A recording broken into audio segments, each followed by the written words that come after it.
হ্যাঁ কি করছিস? ওই তো গ্যাস সিলিন্ডার দিয়ে গেছে, ওটাকে মা সরাতে বললো তাই সরাচ্ছি। কই? সরাতে ও তো গ্যাস সিলিন্ডার দিয়ে গেছে, গ্যাস সিলিন্ডার নিয়েছো, কিন্তু ওর এক্সপায়ারি ডেট থাকে তুমি জানো? গ্যাস সিলিন্ডারের এক্সপায়ারি ডেট হয় আবার? আমরা তো জানি ওষুধের হয়, সাবানের হয়, আবার গ্যাস সিলিন্ডারের এক্সপায়ারি ডেট কবে থেকে হলো? হ্যাঁ, গ্যাস সিলিন্ডারই এক্সপায়ারি ডেট হয়। ও মামা, তুমি জানো গো গ্যাস সিলিন্ডারের যে এক্সপায়ারি ডেট হয়? কই না তো, আমি তো কোনোদিন জানি না, এতবার গ্যাস নিই। গ্যাস সিলিন্ডারের এক্সপায়ারি ডেটও জানো না? না। এই দেখো, গ্যাস সিলিন্ডারেরও এক্সপায়ারি ডেট হয়। যেমন গ্যাস সিলিন্ডারের এক্সপায়ারি ডেটটাকে কিভাবে করা হয়েছে, লেটার দিয়ে, 4টে লেটার দিয়ে। যেমন দেখো, আমাদের 12 মাসে 1 বছর, ঠিক আছে? তো এক একটা লেটার দিয়ে 3 মাস করে ভাগ আছে।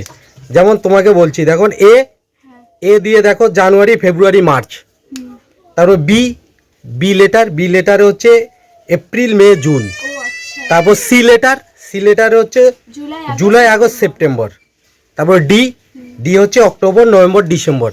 এভাবে 12টা মাসকে এভাবে 4টে ক্যাপিটালে লেটার দিয়ে ভাগ করে দেওয়া আছে, ঠিক আছে? তুমি যে গ্যাস সিলিন্ডারটা নিয়েছো ওটা কি আছে দেখো, দেখো কি, কই? এই দেখো ডি 26। 26 মানে ওটা 2026, ও আচ্ছা, 2026 ঠিক আছে? আর ডি মানে হচ্ছে? ডি মানে হচ্ছে কি মাস হবে, দেখো ডি হচ্ছে অক্টোবর, নভেম্বর, ডিসেম্বর। তাহলে অক্টোবর, নভেম্বর, ডিসেম্বর যেগুলো 3 মাসের মধ্যে 1 মাস হবে, ঠিক আছে? আর সালটা কত আছে? 2026। সালটা কত আছে? 2026। তাহলে এতদিন গ্যাস নিচ্ছ, তোমরা জানতে না যে গ্যাসের এক্সপায়ারি ডেট থাকে গ্যাস সিলিন্ডারের? আমরা তো সত্যি জানতাম না গ্যাস সিলিন্ডারের যে এক্সপায়ারি ডেট হয়। আমরা তো জানি সাবানের হয়, কোনো কিছু ওষুধের হয়, মেডিসিনের এক্সপায়ারি ডেট হয়, কিন্তু এগুলো তো জানতাম না। তো এবার থেকে যখন গ্যাস সিলিন্ডার আসবে তখন অবশ্যই আমরা চেক করে নেব এক্সপায়ারি ডেট, কারণ টিভিতে এমনি রিয়েলিটিও দেখতে পারি যে অনেক দুর্ঘটনা হচ্ছে। তো এক্সপায়ারি ডেটগুলো চেক করে নিলে তাহলে আর দুর্ঘটনার সম্ভাবনা অনেক কম থাকে।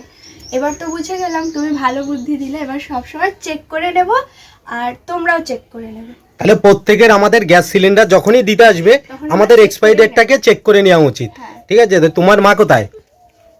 বলো। তো তুমি জানতে এটা? না না, তাহলে এবার থেকে কি করা উচিত?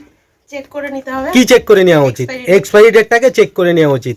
তোমাদের কেন, প্রত্যেকেরই আমাদের এক্সপায়ারি ডেটটা দেখে চেক করে নেওয়া উচিত। তার ফলে কি হবে, যে গ্যাস সিলিন্ডার বাস্ট করবে না, ঠিক আছে?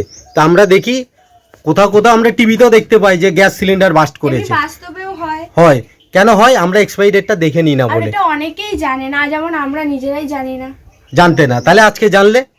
তাহলে যখনই গ্যাস সিলিন্ডার দিতে আসবে তখন এক্সপায়ারি ডেট সব করলেই চেক করে নেবে। হ্যাঁ, তাহলে তোমাদের এই এক্সপায়ারি ডেটটা এই দেখো ডি 2026, হ্যাঁ, মানে অক্টোবর 2026 সাল। 2026 অক্টোবর, নভেম্বর, ডিসেম্বর, এই 3 মাসের মধ্যে ডি যেহেতু আছে, অক্টোবর, নভেম্বর, ডিসেম্বর, ঠিক আছে? আর সালটা হচ্ছে 2026, ঠিক আছে?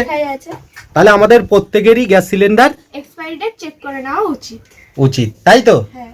ঠিক আছে।